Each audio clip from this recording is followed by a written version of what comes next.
Leero ennaku 14 tukoze vidiyo eno ku ssaawa 10:03. Ono munnaffe tuva kumujja wansi tumunazeeko tumuzaayo mu kkomera lye wansi.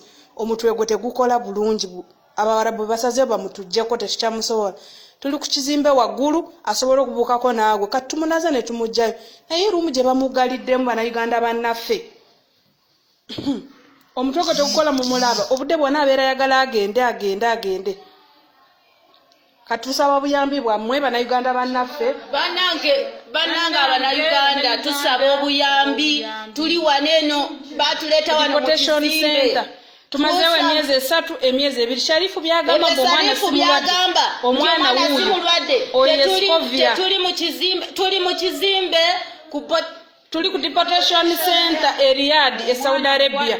Omwana wuuyo mulwadde. Video tujikoze ku ssaawa 10. Wajja ku ofisi yo notuse mu biyumba nga tubona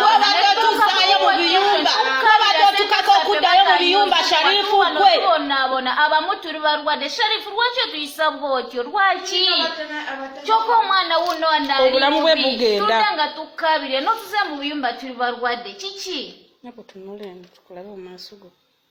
Ono Yeskovia ye mulwadde kati Sharifu gwagambye nti si mulwadde. Leero naku 14 essaawa ziri 10 kwe tukoledde vidiyo eno wetumalira omunaga tumuzaayo wansi. Ono ate Sharifu yamukuba mu office. Sharifu wamukuba omwana kati huyo